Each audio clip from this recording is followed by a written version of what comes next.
पति की सच्चाई। मेरा नाम ज्योति है। आज मैं आपको अपनी कहानी सुनाने वाली हूँ। आज ही मेरी शादी अमर से हुई है। शादी एक अच्छे बड़े घर में हुई है। पैसों की कोई कमी नहीं थी। मैं और मेरे पिता अपने आप को बड़े खुशकिस्मत मानते थे कि हमें ऐसा घर मिला है।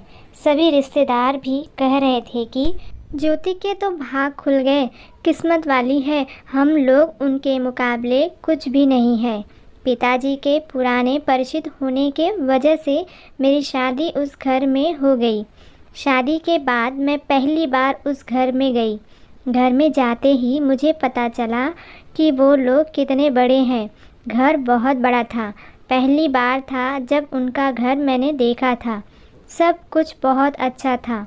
सुहाग रात का समय आ गया, लेकिन उसके पहले मेरी सास और ननद मुझे अकेले में ले गई। मेरे समझ में नहीं आया। मुझे लगा कुछ बात करनी होगी। उनके चेहरे उतरे हुए और डरे हुए थे, जैसे कि कोई बात वो मुझसे कहना चाहते हो। मैंने उन्हें पूछा, क्या हुआ? आप दोनों इतने डरे हुए क्यों हो? मेरी सास बोली, बेटा, हम तुम्हें कुछ बताना चाहते हैं, लेकिन तुम यह सुनकर हिम्मत रखना। साथ ही मेरी ननद भी बोली कि अब हम जो तुम्हें बताने वाले हैं वो बात हम तीनों के बीच में ही रखना। यह बड़ा घर है, यहाँ बात फैलते ज़्यादा समय नहीं लगता, और वो बात सबके सामने आ गई तो हमारे घर की इज्जत मिट्टी में मिल जाएगी। अब तुम इस घर की बहू और तुम्हें इस घर का मान रखना होगा।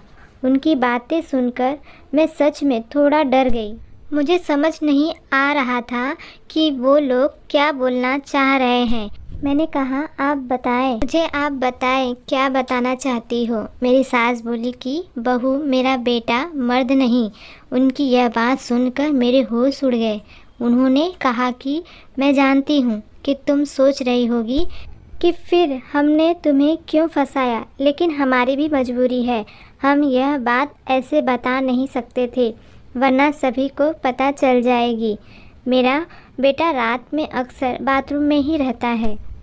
पता नहीं वहाँ क्या करता। जब भी उसे पूछो तो यही कहता है कि उसका पेट खराब है। कमरे में जाने के पहले अपने पति के लिए यह बातें सुनकर मुझे समझ नहीं आ रहा था कि मैं क्या करूं। मेरी ननद कहती है कि तुम उससे बात करना, थोड़ा समय उसके साथ बिताओ, फिर उससे खुलकर बात करो। अगर कुछ हो सकता है तो हम ज़रूर करेंगे। हम तुम्हारे साथ हैं, तुम्हें अकेले नहीं छोड़ेंगे। सुहाग रात वाली रात यह सब सुनकर मैं अपने कमरे में जा रही थी। मुझे अब डर लगने लगा था। मैं कमरे में यही सब सोच रही थी कि मेरे पति अमर कमरे में आए, कमरे का दरवाज़ा बंद किया और दरवाजे से ही पेट पर हाथ लगाते हुए आए। बिस्तर पर मेरी तरफ पीठ करके बैठे और बोले कि उनका पेट खराब, और कुछ ही सेकंड में वो उठकर बाथरूम में चले गए।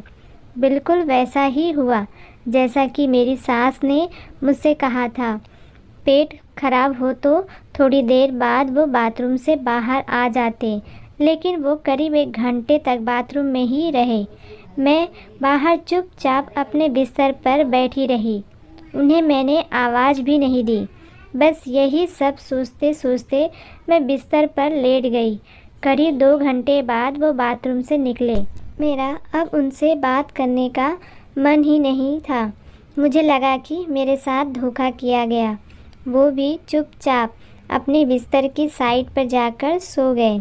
सुबह मैं अपने आप को खुशकिस्मत मान रही थी और रात होते होते अपनी किस्मत को कोसने लगी। सुबह मैं जल्दी उठी और बाथरूम में गई। बाथरूम में जैसे ही गई मेरे होश उड़ गए, क्योंकि बाथरूम में एक नई नाइटी थी, साथ ही मेकअप का सामान। यह सब क्या था मुझे समझ नहीं आ रहा था। एक ऐसे इंसान से मेरी शादी क्यों करवा दी? सुबह मेरी सास और ननद ने मुझसे पूछा, क्या हुआ बेटी रात में? मैंने कहा, वही जो आपने बताया था। यह कहकर मैं रोने लगी। मेरी ननद ने कहा, माँ, मैं कह रही थी ऐसी किसी लड़की की ज़िंदगी खराब मत करो, लेकिन तुम सभी ने मेरी बात नहीं मानी। अब यह क्या ऐसे ही घुट घुट कर यहाँ रहेगी? मेरी सास बोली कि बेटा, तू जो भी फैसला लेगी हम तेरे साथ हैं, लेकिन तुझे यह वचन देना होगा कि यह राज तेरे मुंह से नहीं निकलेगा। अगली रात फिर वो कमरे में आए। मुझे अब उनकी तरफ देखने का भी मन नहीं हो रहा था। मैं चुपचाप अपना बिस्तर करके अपने साइड पर सो गई, क्योंकि अब बात करने को रखा क्या था। उन्होंने भी अभी तक कुछ बात नहीं की, उसकी वजह भी मैं जानती थी। थोड़ी देर वो बिस्तर पर बैठे रहे और फिर उठकर वो बाथरूम में चले गए। मैं समझ गई थी कि वो क्या करने गए हैं। थोड़ी देर बाद बाथरूम से चीज़ें गिरने की आवाज़ आने लगी, कुछ टूटने की। थोड़ी देर बाद आवाज़ रुकी और इस बार वो जल्दी ही बाथरूम से बाहर आ गए, आकर बिस्तर पर सो गए। हमारे बीच कोई बात नहीं हो रही थी।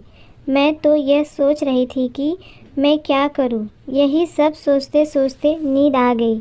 सुबह जल्दी उठी और फिर मैं बाथरूम में गई, लेकिन इस बार बाथरूम में जब गई तो सब कुछ बिखरा हुआ था।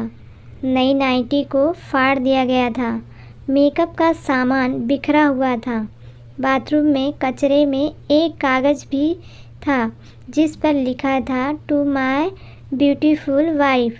मेरे मन में अब शक आया कि यह सामान और कपड़े कहीं मेरे लिए तो इन्होंने नहीं रखे। लेकिन फिर मैंने सोचा कि मेरी सास और ननद मुझसे झूठ क्यों बोलेगी। अभी मैंने उनसे कुछ बात नहीं की। सुबह मेरी सास और ननद फिर मुझसे सहानुभूति जता रही थी। मुझे उनकी बातों से लगा कि वो चाहती हैं कि मैं अमर को छोड़कर इस घर से चली जाऊं। मुझे अब मेरी सास और ननद पर शक हुआ। मैंने घर की पुरानी नौकरानी से बात की। मैंने बातों बातों उससे पूछा कि अमर कैसे हैं। वो बोले कि वो तो बहुत सीधे हैं। उनकी माँ और बहन तो चाहती थी कि उनकी शादी उनके बहन के पति के रिश्तेदार से हो। बहन और माँ तो बहुत कोशिश की, लेकिन उनके पिता नहीं माने और उनके दोस्त के परिचित यानी आपसे शादी करवा दी। वो दोनों तो आपकी शादी के खिलाफ थे। कई दिनों तक घर में विवाद भी होता था, लेकिन तुम्हारे पति अमर ने कहा कि पापा जो बोले वही करते हैं। मुझे अब पता चल गया था कि मेरी सास और ननद मुझे क्यों भगाना चाहते थे। इसीलिए उन्होंने मुझसे झूठ कहा था। उन्होंने शायद अमर को कुछ कहा होगा। रात में अब मैं अमर से बात करने का इंतज़ार कर रही थी। वो कमरे में आए तो उनका मुंह तो उतरा हुआ था। यह पहली बार था जब मैं उनसे बात करने वाली थी। उनके आते ही मैंने कहा, आप मुझसे कुछ बात करना चाहते हैं? वो बोले, अब बात करने को रखा क्या है। पापा का विश्वास था कि वो घर अच्छा है, इसलिए मैंने माँ और बहन की ना सुनकर तुमसे शादी की और तुमने सच छिपाया। मैंने बोला, क्या सच? सच कि तुम मुझसे शादी नहीं करना चाहती थी। तुम्हारी ज़िंदगी में अभी भी कोई और है। यह बात तुमने ही तो माँ को बताई थी। घर की इज्जत और पापा के कारण मैं चुप हूँ, कुछ कदम नहीं उठा रहा। और मैंने भी देख लिया, सुहाग रात की रात ज़िंदगी में बहुत स्पेशल होती है। लेकिन मेरे बाथरूम में 2 घंटे रहने पर भी तुम्हें फ़र्क नहीं पड़ा।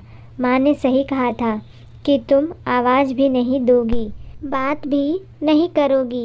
मैंने बोला बाथरूम में रुकने को। उन्होंने कहा था, और वो कपड़े और मेकअप वो मेरी बहन ने रखा था। कहा था पहली रात का गिफ्ट है तुम्हारे लिए, बाथरूम में रखा था। मैं उठकर उनके पास गई और उन्हें कहा, आपको पता है उन्होंने मुझे क्या कहा? फिर मैंने उन्हें सारी बात समझाई। कहा कि वो चाहते हैं हम दोनों में गलतफहमी हो और हम अलग हो जाएं, ताकि वो जो चाहते हैं वो पूरा हो जाए। उन्हें गुस्सा आया लेकिन मैंने कहा नहीं, अब हम इस बात को यहीं ख़त्म करेंगे और किसी को कुछ नहीं कहेंगे।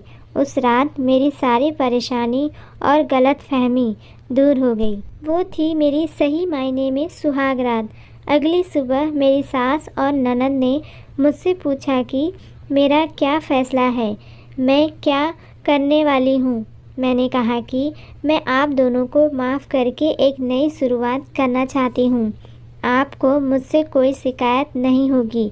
मैं एक बहुत अच्छी बहू बनकर दिखाऊंगी। मेरे चेहरे पर मुस्कान देखकर उनके चेहरे उतर गए। ननद तो उसी दिन अपने घर चली गई। तो दोस्तों, आपको ये कहानी कैसी लगी कमेंट बॉक्स में कमेंट करके ज़रूर बताइएगा।